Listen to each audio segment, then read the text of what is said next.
Number one అంటారు. అసలైన number one Guru Kashi university.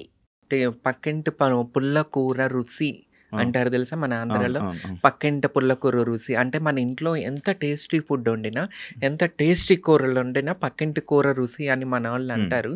So మన టీవీ గురించి మాట్లాడితే, ఎందుకంటే నేను టీవీ తెలుగు ఇండస్ట్రీలో ఉన్నాను కాబట్టి.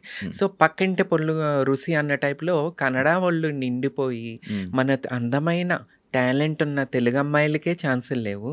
ఇంకా నాకెక్కడుంటాయి చెప్పు. బిగ్ బాస్ చూడు, సగం పైనే కన్నడ వాళ్ళు పక్క రాష్ట్రాల్లోనే ఉంటారు. బిగ్ బాస్ ఏంటి, తెలుగు బిగ్ బాస్ అంటే తెలుగు వాళ్ళు ఉండాలి.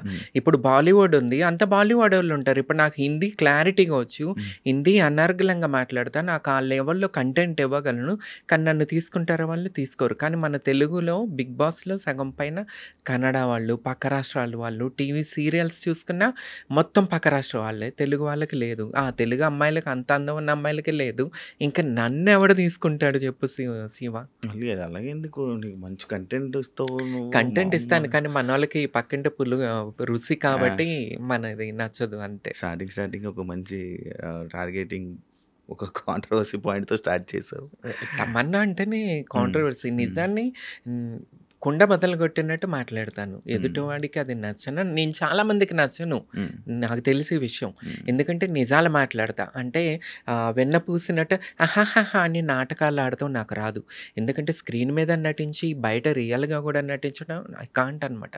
నేను ఉన్నది ఉన్నట్టుగా ఉంటా. తమన్నా సింహాద్రి లాగా ఉంటుంది. నేను ఇట్లాగా ఉంటా, నేను ఇలాగ బతుకుతా, నిజాలే మాట్లాడతా, స్వార్థం చూసుకోను నేను. కొంతమందికి 100లో 10 మందికి నచ్చుతా. ఆ 10 మంది నాతో ఉంటే చాలు. 100 మంది 90 మంది నాతో అవసరం లేదు. వాళ్ళలో కొంతమంది నన్ను గుర్తించారు.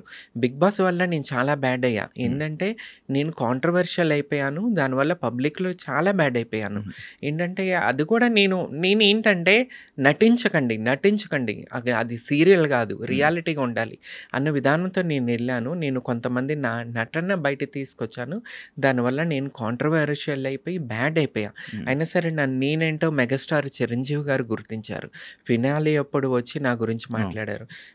Beautiful most popular anchor Sreemukhi, తనకి నేనేంటో తెలుసు. చాలా బాగా ఇలాంటి గొప్ప వ్యక్తులకి, బాబా భాస్కర్, వీళ్ళకి నేను తెలుసు, వాళ్ళు నాతో ఉన్నారు. శ్రీముఖి ఈ రోజుకి నాతో ఉంది. So happy. నేను ఒకళ్ళిద్దరితో నిజాయితీగా నిలబడిపోతే చాలు. 100 మంది నన్ను పొగుడుతూ ఆర్టిఫిషియల్ లైఫ్ నేను బతకలేను. స్టార్టింగ్ మనం మాట్లాడుతున్నప్పుడు కన్నడ ఇండస్ట్రీ, తెలుగు ఇండస్ట్రీ దాని గురించి మనం మొదలుపెట్టాం కాబట్టి ఆ టాపిక్ని మనం కంటిన్యూ చేసినట్లయితే, రీసెంట్ టైమ్స్లో సీరియల్స్లో కానీ, తెలుగు సీరియల్స్లో కానీ, తెలుగు షోస్లో కానీ, ఎంటర్టైన్మెంట్కి సంబంధించిన షోస్లో కానీ, బిగ్ బాస్ కానీ, ఏది కానీ మన కన్నడ వాళ్ళు కనబడుతున్నారు. అంటే ఇప్పుడు తెలుగు ఇండస్ట్రీ నీకు నచ్చట్లేదా, లేకపోతే వాళ్ళ మీద కోపం ఉందా, లేకపోతే ఏంటి? కోపం కాదు. మొన్న ఈ మధ్య బెంగళూరు సైడు పవన్ కళ్యాణ్ గారి మూవీ పోస్టరు కన్నడలో పెట్టలేదని చెప్పి పోస్టర్ తీసేశారు, పగలు కొట్టేశారు. సో అంత కన్నడ వాళ్ళకి కన్నడ వాళ్ళ మీద ప్రేమ ఉన్నప్పుడు, హిందీ వాళ్ళకి హిందీ వాళ్ళ మీద ప్రేమ ఉన్నప్పుడు, తమిళులకి తమిళ భాష మీద ప్రేమ ఉన్నప్పుడు మన వాళ్ళకి ఎందుకు ఉండదు? అవునా కదా? సో వాళ్ళ భాష మీద వాళ్ళ మీద అంత ప్రీతి ప్రేమ ఉన్నప్పుడు మన వాళ్ళకి ఎందుకు పక్క భాషల వాళ్ళ మీద? మన తెలుగు రాష్ట్రాల్లో టాలెంట్ ఉన్న వాళ్ళ అమ్మాయిలు లేరా? టాలెంట్ ఉన్న అబ్బాయిలు లేరా? ఎంతమంది ఉన్నారు? అయినా సరే ఎందుకు పక్క రాష్ట్రాల నుంచి తీసుకొచ్చి, అరే ఎక్కడ దాకా ఎందుకు? రియాలిటీ షో బిగ్ బాస్ అనేది ఒక రియాలిటీ షో. తెలుగు ఇండస్ట్రీలో పొలిటికల్గా, సోషల్ మీడియాలో ఎవరైతే పాపులర్గా పేరు తెచ్చుకున్నారో వారిని తీసుకొచ్చి తెసే ఒక రియాలిటీ షోలో కూడా మీరు పక్క రాష్ట్రాలు వాళ్ళు ఇక్కడ చేస్తున్నారు, ఇక్కడికి వచ్చి సంపాదించుకుంటున్నారు, వాళ్ళ భాషలకు వెళ్ళి కన్నడలోనూ సంపాదించుకుంటున్నారు. అడుక్కు తినేది మేమా? తెలుగు రాష్ట్రాల్లో పుట్టి తెలుగు ఇండస్ట్రీని నమ్ముకున్న వాళ్ళు మేము అడుగు తినాలా? వాళ్ళు ఎక్కడికి వచ్చి సంపాదించుకుంటారు, అక్కడికి వెళ్ళి సంపాదించుకుంటారు. నాటకాలు మాకు రావని చెప్పి మీరు మమ్మల్ని దూరం పెడతారా? ఈ మధ్యకాలంలో ఒక షోలో నేను ఎందుకు కనిపించలేదంటే నా పేరు వద్దన్నారంట. తమన్నా సింహాద్రి వద్దా? వాళ్ళు కావాలా? వాళ్ళు మీకు బాగా రుచి చూపిస్తారా ఏంటి? వీళ్ళకి బాగా రుచి చూపిస్తారమ్మా. అందుకని చెప్పి నన్ను తర్వాత ఒక చోట గెస్ట్కి పిలిస్తే నేను రానని చెప్పేశాను. ఎందుకు? మీకు ఎంతసేపు పక్క వాళ్ళు అంటే మీ మీద పడిపోయి, మీ మీద రుద్దుకుని, మీకు ఫోనుల్లో రాత్రులు పగళ్ళు మీతో మాట్లాడేవాళ్ళు మీకు కావాలా? అరే బాపురే, నేను స్ట్రైట్ ఫార్వర్డ్ అబ్బా. నేను మాట్లాడేది రాత్రి ఉన్నారు కదా పక్క రాష్ట్రాల నుంచి వచ్చి ఇక్కడ బతుకుతున్న వాళ్ళు. వాళ్ళందరూ ఇదే కదా. ఎవరితో మాట్లాడతారు ఫోన్లో? వీళ్ళు అందుకే వీళ్ళు ఆఫర్స్ ఇస్తున్నారేమో ఛానల్స్లో ఉన్న వాళ్ళు. ఛానల్స్లో డైరెక్టర్స్ కన్నా కూడా వర్క్ చేసే టీం ఉంటుంది కదా, వాళ్ళకి ఎక్కువ క్లోజ్ అవుతారు. అందువల్లే వీళ్ళు ఆ అమ్మాయిలు ఇక్కడికి వచ్చి సంపాదించుకుంటున్నారు, అబ్బాయిలు ఇక్కడికి వచ్చి సంపాదించుకుంటున్నారు. అక్కడికి వెళ్ళి వాళ్ళ కన్నడలో చేసుకుంటున్నారు. మొన్న అమ్మాయి ఎవరు బిగ్ బాస్కి వచ్చింది, కన్నడ అమ్మాయి, ఇక్కడ చేసింది కన్నడలో చేసింది, శోభా శెట్టి. ఎందుకు ఏం కంటెంట్లు ఇస్తున్నారు వాళ్ళు, ఏం పగలు తెస్తున్నారు వాళ్ళు, వాళ్ళు తీసుకొచ్చి ఇక్కడ చేస్తున్నారు. వాళ్ళు అక్కడ సంపాదించుకోవాలి, ఇక్కడ సంపాదించుకోవాలా, తెలుగు వాళ్ళు ఇక్కడ అడుక్కు తినాలా? నాకు దీని మీద యాక్చువల్లీ చాలా మాట్లాడాలని ఉంటుంది, కానీ ఇప్పటికీ నేను చెడ్డ పేరు తెచ్చుకున్నాను అంటే నిజాలు మాట్లాడి అబ్బో అదా అనుకుంటారు, తమన్నా సింహాద్రి వద్దనుకుంటారు. సో అందుకని నేను ఆగుతూ ఉన్నాను. నాకు దీని గురించి చాలా, ఎందుకంటే శ్రీరెడ్డి అనే అమ్మాయి నిజాయితీగా చేసింది, కానీ నేను ఆ టైంలో పవన్ కళ్యాణ్ గారు టాపిక్ తీసుకొచ్చి వాళ్ళ అమ్మగారిని తిట్టించారు కొంతమంది శ్రీరెడ్డితో. ఆ ఒక్క విషయంతో నేను బయటకు వచ్చేసాను. కానీ ఆ ఉద్యమం ఇప్పటికీ కంటిన్యూ అయ్యి ఉంటేనే ఇది బాగుండేది.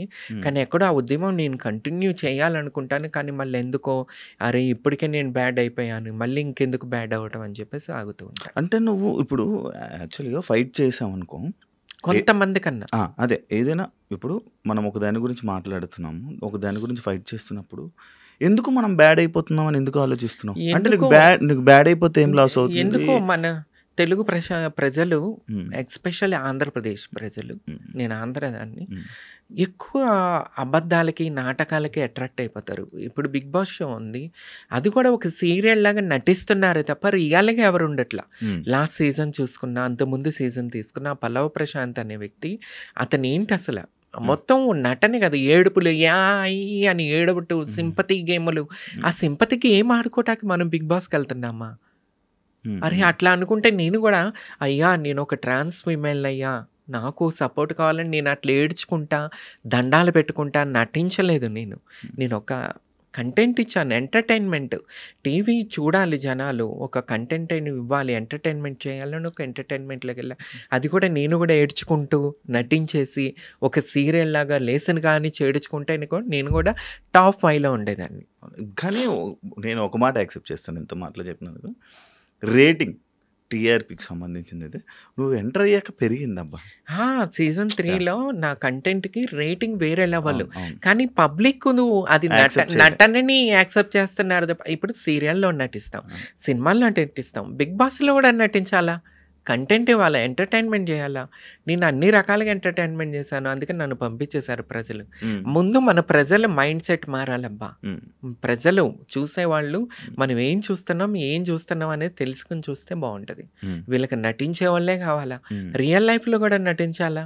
ఓకే, ఒక చిన్న డౌట్, మీరు అమ్మాయిలకి అబ్బాయిలకి ఇద్దరికి సపోర్ట్ చేస్తారు ఇండస్ట్రీలో?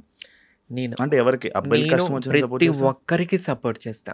నేను ట్రాన్స్ ఫిమేల్ అయ్యుండి నేను ఎప్పుడు ట్రాన్స్ ఫిమేల్ గురించి మాట్లాడాల. ఎక్కడ ఆడపిల్లలకి అన్యాయం జరిగినా, పురుషులకి అన్యాయం జరిగినా, ట్రాన్స్ ఫిమేల్ నేను ఒక జెండర్కి పరిమితం కాను. That is Tamanna Simhadri. Big boss టాపిక్కి వస్తే నేను రీసెంట్గా ఒక పోస్ట్ చూసే స్టార్ మా దాంట్లో కామనర్గా నీ ఫోటో వేసి పోస్ట్. కామనర్గా వెళ్ళావా? తెలీదు నాకు, వాళ్ళు ఎందుకు వేసారో తెలీదు. నేను కామనర్గా వెళ్ళలేదు. ఆ టైంలో నేను first trans female MLA candidate అనేది ఆంధ్రప్రదేశ్లో ఫస్ట్ నాది రికార్డ్. ఆ రికార్డ్ ఉంది సోషల్ మీడియాలో. ఆ టైంలో నేను ఫుల్ వైరల్గా ఉన్నా, యూట్యూబ్ సోషల్ మీడియాలో ఫుల్ వైరల్గా ఉన్నా, అందుకే వాళ్ళు కాంటాక్ట్ చేశారు. కానీ ఉన్నారు కొంతమంది మెయిన్ ఛానల్స్ వాళ్ళకన్నా కూడా ఆ ఛానల్స్లో పని చేసే వాళ్ళకి అసలు ఇబ్బంది. ఎందుకు నాతో ఇబ్బంది నాకు అర్థం కాదు. మరి పక్క రాష్ట్రాల్లో వాళ్ళు వీళ్ళతో నైట్ అవుట్లు కూర్చుంటారు, పార్టీలు చేసుకుంటారు, ఇవన్నీ చేసుకుంటారేమో, కానీ నాకు అది అలవాట్లేదు. పిలిచారా, షూట్ వెళ్ళానా, పని చూసుకున్నాను, వెళ్ళిపోతా. అందుకనే నేను నచ్చట్లేదేమో వీళ్ళకి. మనకి ఏం ఇబ్బంది అవ్వట్లేదా? ఇబ్బంది ఏముందండి, నేనేమన్నా ఫస్ట్ నుంచి ఏమన్నా ఫిల్మ్ ఇండస్ట్రీకి రిలేటెడ్, నా ఫ్యామిలీ బ్యాక్గ్రౌండ్ మొత్తం పొలిటికల్గా ఉన్నవాళ్ళు. సో నేను హ్యాపీగా విజయవాడ వెళ్ళిపోయి విజయవాడలో పొలిటికల్గా ఉన్నాను.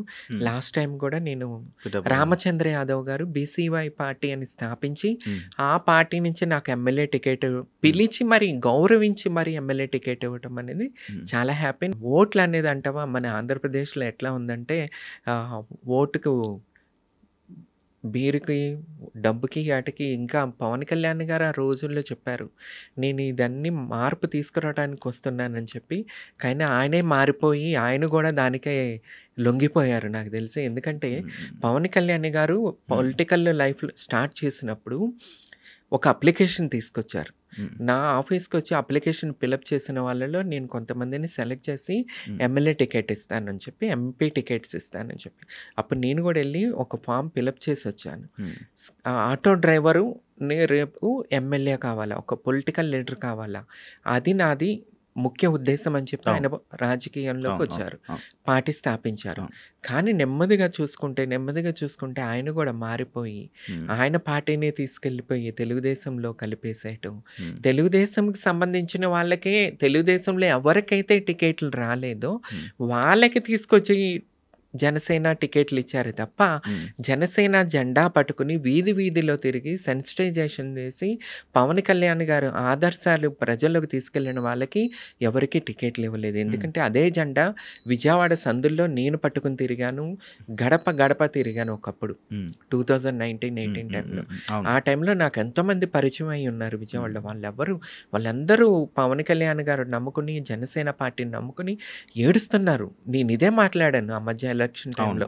కానీ దాన్ని వేరే తప్పు తీసుకున్నారు తప్ప నేను పవన్ కళ్యాణ్ గారికి శాపనార్థాలు పెట్టట్లా. అన్నా, నిన్ను నమ్ముకున్న వాళ్ళు నాశనం అయిపోయారు. ఎందుకంటే వాళ్ళు జాబ్స్ మానుకుని, వర్క్స్ మానుకుని నిన్ను ముఖ్యమంత్రిగా చూడాలనుకుని వచ్చాం.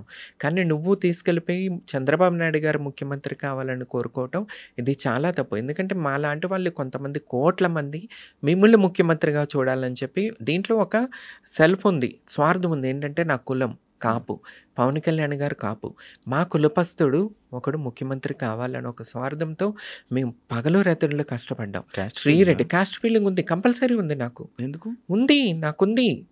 లేకుండా నేను ఒకప్పుడు జగన్మోహన్ రెడ్డి విజయవాడ, ఆంధ్రప్రదేశ్ కృష్ణా డిస్ట్రిక్ట్ పేరు మారుస్తాను, నందమూరి తారక రామారావు డిస్ట్రిక్ట్గా మారుస్తానన్నప్పుడు నేను కృష్ణా జిల్లా పేరు మారిస్తే వంగవీటి మోహన్ రంగా గారు పేరు పెట్టాలని విజయవాడ నడు రోడ్డు మీద ఉద్యమం చేశాను. సో ఫీలింగ్ ఉంటుంది, కంపల్సరీ ఉంటుంది. ఎవరికి ఉండదు? అందరికీ ఉంటుంది. ఫిలిం ఇండస్ట్రీలో ఉంది, టీవీ ఇండస్ట్రీలో ఉంది, పొలిటికల్లో ఉంది, అందరికీ ఉంది. నాకు అదే మా అభిమానం కదా. పవన్ కళ్యాణ్ గారిని ముఖ్యమంత్రిగా చూడాలనుకునే ఆ రక్తం చేతులు కోసేసుకునే పిచ్చితనం ఉండే. కానీ ఇప్పుడు పవన్ కళ్యాణ్ గారు మాట మీద నిలబడలేకపోయారు. ఆయన అంటే అమ్మ అడుక్కొనివ్వదు, అన్నము పెట్టదు అన్నట్టు స్థితికి రావటం వల్ల రామచంద్ర యాదవ్ గారు నన్ను గుర్తించి పిలవటం వల్ల నేను వెళ్ళిపోవటం జరిగింది. And for more videos, please subscribe to iDream. Please subscribe to iDream. Please subscribe iDream. And please subscribe to iDream. For more videos, subscribe to iDream. please like, share and subscribe to the channel. Congratulations, iDream. Subscribe to iDream. Subscribe to iDream. So subscribe to iDream Media. iDream ki iDream team andarki huge congratulations. Please subscribe iDream Media. Please subscribe to iDream. Subscribe iDream. Please subscribe to iDream. iDream అంటే నా కళల channel subscribe చేసుకున్న నోరు తిరుగుతలేదు, మీరైతే గంట గుర్తు కొట్టండి. For more such videos, please subscribe to iDream. Subscribe to iDream. Please subscribe to iDream. Please subscribe iDream Media. Please do subscribe to iDream. Please subscribe to iDream Media. For best entertainment and information, please subscribe iDream. And don't forget to subscribe to iDream.